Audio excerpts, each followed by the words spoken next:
Mission 14। Anya सुबह सुबह उठ गई है और वो एक प्लांट के सामने खड़े होके बोलती है, पापा आप तो हरे हरे लग रहे हैं। और लॉयड साइड में खड़ा होता है। वो बोलता है, जाओ जाकर अपना मुंह धुलो और नींद से जागो। और वॉशरूम में योर अपना फेस वॉश कर रही होती है। आन्या वहीं पे पहुंच जाती है, अपना फेस वॉश करती है और योर बोलती है, कल तुम यूरी से मिल नहीं पाई, कोई बात नहीं, नेक्स्ट टाइम मिल लेना। तो वो आन्या मुंह धुलते धुलते बोलती है, वो कौन है? और फिर योर सोचती है, पर कल तो तुम बहुत ज़्यादा एक्साइटेड थी उससे मिलने के लिए। और उसके बाद लॉयड बोलता है, जब वो लोग बाहर खड़े होते हैं तीनों साथ में, आन्या भी नींद से जाग चुकी है। लॉयड बोलता है, कल रात बहुत अच्छी थी, कल की रात बहुत अच्छी थी। और फिर लॉयड मन में सोच रहा होता है, आखिर योर का भाई एक खुफिया पुलिस में है। फिर आन्या समझ ही नहीं पाती खुफिया पुलिस क्या है, पर वो सोचती है खुफिया पुलिस कुछ अच्छा ही होगा। और फिर वो चिल्ला के बोलती है, आपने मुझे मामा से क्यों नहीं मिलने दिया, आपने मुझे क्यों नहीं जगाया? लॉयड बोलता है, क्या तुम सच में इतनी एक्साइटेड थी उनसे मिलने के लिए? कोई बात नहीं, नेक्स्ट टाइम मिल लेना। फिर वो साथ में ब्रेकफास्ट करते हैं और लॉयड ब्रेकफास्ट करते करते योर पर एक शक कर रहा होता है। हो सकता है योर अपने भाई के साथ मिली हुई हो और मेरी जासूसी के लिए आई हो। वो ये सब सोच ही रहा होता है। फिर उसके बाद आन्या ये सब उसकी मन की बातें सुन रही होती है और वो अचानक से बोलने वाली होती है कि पापा, मम्मा ऐसी नहीं है, मम्मा एक असैसिन है, एक खूनी है। पर वो बात को काट देती है। वो बस जैसे ही बोलती है पापा, उसके फादर उसकी तरफ देखते हैं और वो बोलती है, आन्या बोलती है, मम्मा खाना अच्छा नहीं बनाती। तो योर बोलती है, क्या क्या तुम्हें सच में पता चल गया आज का खाना मैंने बनाया है? फिर उसके बाद वो तीनों तैयार हो जाते हैं, आन्या अपना स्कूल जाने के लिए, लॉयड अपना मिशन पे जाने के लिए। पर वो हॉस्पिटल बोल के जाता है। योर अपना ऑफिस जा रही है। वो जब उसके कॉल्स आते हैं वो तभी मर्डर करने जाती है, ऐसे रेगुलर मर्डर नहीं करती है। तो वो तीनों रेडी हो गए हैं और वो घर से निकल रहे हैं। पर लॉयड एक माइक्रोफोन, जिससे वॉइस रिकॉर्ड होती है, सुन सकते हैं, वो अपने हाथ में लेके आता है, मिनी माइक्रोफोन। और योर के पास जाके बोलता है, तुम्हारे कॉलर में कुछ लगा है, और माइक्रोफोन को लगा देता है। और सोचता है कि ये बहुत ज़रूरी है मिशन के लिए, मैं किसी छोटी सी भी चीज़ को इग्नोर नहीं कर सकता। और आन्या ये सब देख ही रही होती है कि पापा तो शक कर रहे हैं मम्मा पे। उसके बाद आन्या बस में चढ़ते वक्त बोलती है, पापा, मम्मा आप दोनों को दोस्ती कर लेनी चाहिए। पर वो बोलते हैं, पर हमारे बीच में तो लड़ाई हुई ही नहीं। और लॉयड सोचता है, बच्चे कभी कभी छोटी छोटी चीज़ें पकड़ लेते हैं। दूसरी तरफ सीन शिफ्ट होता है यूरी की तरफ, यूरी के ऑफिस, सीक्रेट एजेंट ऑफिस, खुफिया पुलिस। तो वो अपना कबर्ड खोल रहा होता है। उसके कबर्ड में पूरी योर की फ़ोटोज़ लगी हुई हैं और उसके फेस पर इतनी सारी चोटें लग रखी हैं। तो उसका जो कॉलीग है वो पूछता है कि कल की रात कैसी गई और इतनी सारी चोटें कैसे लगी तुम्हें, क्या उसका पति बुरा है? तो यूरी बोलता है, नहीं नहीं, शायद वो एक अच्छा लड़का है, बट मैं उस पर ऐसे भरोसा नहीं कर सकता। और मैं तो चाहता हूँ कि वो स्पाई निकले, मैं उसे पकड़ूँ और जेल में डाल दूँ। और उसका जो कॉलीग है वो बोलता है, तुम्हें इतना ज़्यादा सोचना नहीं चाहिए। और फिर उसके बाद यूरी को तुरंत याद आता है, अरे मैं तो दीदी के रूम में माइक्रोफोन लगाना भूल ही गया। और फिर फिर वो सोचता है, अगर मैंने दीदी की कुछ गलत आवाज़ें सुन ली तो फिर मेरा क्या होगा? और फिर वो अपना सर उसमें अपने ही कबर्ड में मारने लग जाता है ज़ोर ज़ोर से। तो उसका जो कॉलीग है वो बोलता है, क्या कल ये सब चोटें ऐसे ही लगी? और फिर वो उसे समझाता है कि तुम्हें इतनी ज़्यादा टेंशन नहीं लेनी चाहिए, तुम्हारी सिस्टर अगर हैप्पी है तो उसे ऐसे ही रहने दो, उसे ब्लेसिंग्स मिली हैं एक तरीके से। और फिर वो यूरी बोलता है कि मैं एक ऐसी दुनिया बनाना चाहता हूँ जहाँ पे मेरी दीदी को बिल्कुल भी रोना ना पड़े। तो फिर मैं उस लॉयड के हाथ में अपनी दीदी को कैसे दे सकता हूँ। लॉयड फॉजर वो मतलब एक सोच ही रहा होता है ये सब चीज़ें उसे बोलने के बाद। और दूसरी तरफ सीन शिफ्ट होता है यॉर की तरफ, यॉर के ऑफिस में। यॉर अपना अपसेट बैठ के मतलब रोने वाली शक्ल लेके काम कर रही होती है। उसके कॉलीग उसे देखते हैं और पूछते हैं क्या हुआ यॉर, तुम इतनी अपसेट क्यों हो। यॉर बोलती है मैं एक अच्छी बीवी नहीं हूँ। तो उसके कॉलीग उसे बोलते हैं तो लॉयड को तुम अपने पति को छोड़ क्यों नहीं देती। और दूसरी बोलती है क्या तुम्हें एक अच्छी बीवी बनना है, क्या घर में सब कुछ अच्छा नहीं चल रहा। वो बोलती है नहीं ऐसा कुछ नहीं है, बट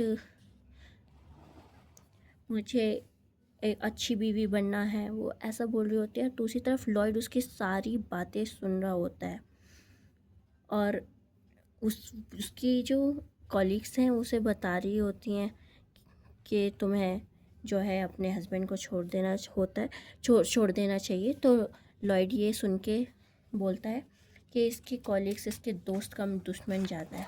फिर यॉर अपने कॉलीग से बात कर रही होती है कि मुझे अच्छा खाना बनाना नहीं आता और मैं घर में भी इतना मदद नहीं कर पाती। तो लॉयड सोच रहा होता है क्या वो इस नकली परिवार के लिए इतना मेहनत करना चाहती है। और तभी वहाँ पर बॉस आ जाता है उनका और वो सबको बोलता है कि अपने काम पे लगो। और फिर वो यॉर के पास जाता है और यॉर को एक लेटर देता है, बोलता है क्या तुम इसको मेरे लिए पोस्ट कर दोगी। यॉर हाँ बोलती है और पोस्ट करने चली जाती है। पर लॉयड अभी भी सेटिस्फाइड नहीं है, उसे अभी भी शक है। तो वो इन्वेस्टिगेशन करने खुद जाता है। यॉर चिट्ठी पोस्ट करके आ रही होती है, उसे रास्ते में एक बैंक दिखता है और उस पर लगा होता है कि कपल एक खाता खोलें। तो वो देख के उसे सोच रही होती है कि देखा जाए तो हम ना दोनों का एक अकाउंट भी नहीं है, मैं यहाँ से जितने भी पैसे कमाऊँगी वो लॉयड को दूँगी ताकि उनकी हेल्प हो सके। पर लॉयड वहाँ पर आ जाता है और उस यॉर को रोक लेता है कि हम खुफिया पुलिस से हैं। वो नकली भेस बना के आया और अपने साथ फ्रैंकी को भी लेके आया है। उसका भी मास्क लगा दिया एकदम मतलब नकली खुफिया पुलिस बन के आए हैं और कार्ड भी लेके आए हैं अपने साथ खुफिया पुलिस वाला, उसे पूरा यकीन दिलाने के लिए। फिर वो एक गली में जाते हैं और वो उससे पूछते हैं कि ये लेटर आप अभी आपने पोस्ट किया।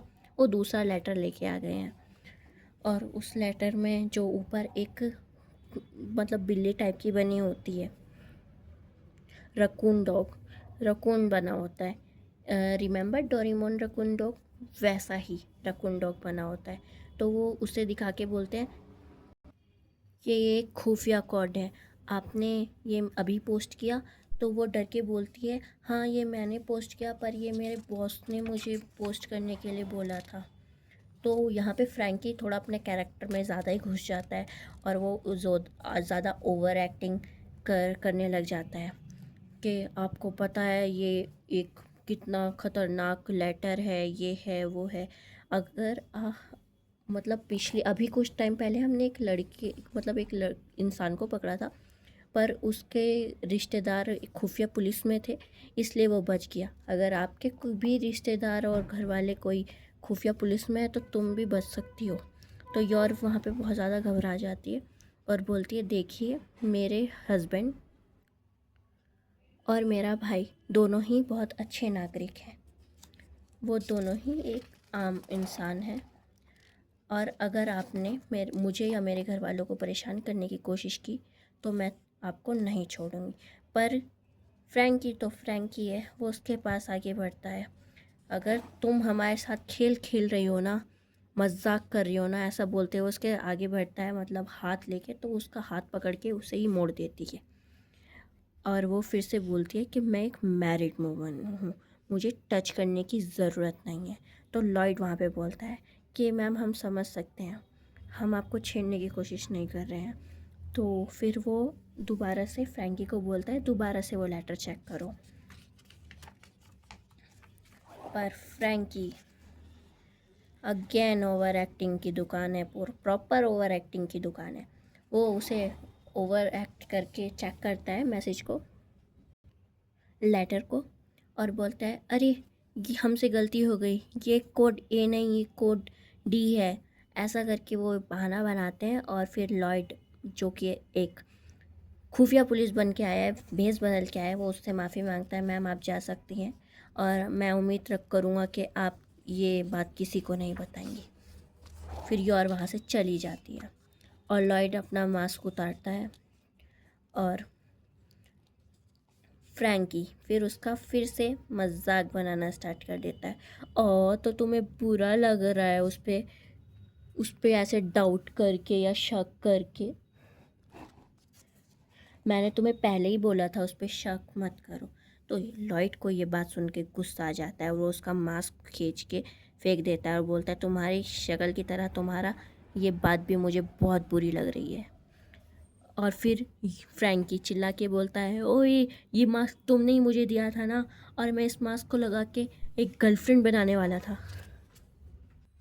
लॉयड बोलता है तुम्हें गर्लफ्रेंड ऐसे नकली चेहरे से नहीं बनानी चाहिए। तो फ्रैंकी बोलता है तुम ये बात तो रहने ही दो, क्योंकि लॉयड ने आज तक 100 से ज़्यादा चेहरे बदले हैं और कई सारी गर्लफ्रेंड भी बदली हैं। फिर योर ये सब सोचती हुई, मतलब इवनिंग का टाइम हो गया है और उस योर की छुट्टी हो गई है और ये इतनी सारी चीज़ें वो आज उसके लाइफ में हुई। सुबह सुबह अन्य ने उसका खाना टेस्ट करके, मतलब उसने बात चेंज की थी बट उसने खाना टेस्ट करके ये बोल दिया था कि मम्मा खाना अच्छा नहीं बनाती।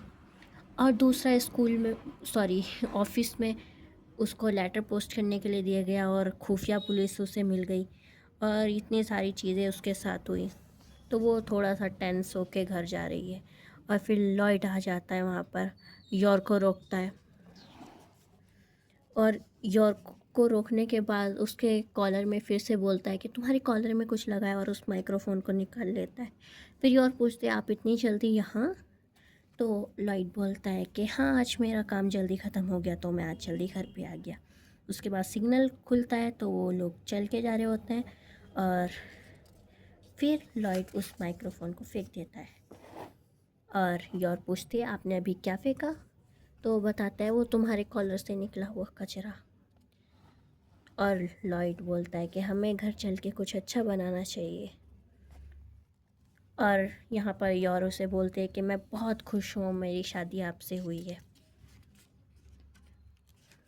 और वो घर पे पहुँच जाते हैं। घर पे पहुँचने के बाद वहाँ पर आन्या भी आ जाती है और आन्या थॉट्स पढ़ सकती है, वो एक टेलीपैथ है। तो उन दोनों को देख के बोलती है ओह मम्मा पापा में फिर से दोस्ती हो गई। और फिर लॉयड बोलता है पर हम दोनों में कभी लड़ाई हुई नहीं थी। और बोलता है कि हम केक लाए हैं, चलो केक खाते हैं। और आन्या केक का नाम सुन के फिर कूदने लग जाती है और लॉयड उसे टोकता है कि ऐसे कूदना बंद करो, नीचे नेबर्स परेशान होंगे। तो ऐसे ही हमारा मिशन ख़त्म होता है। Please take care of yourself, bye bye.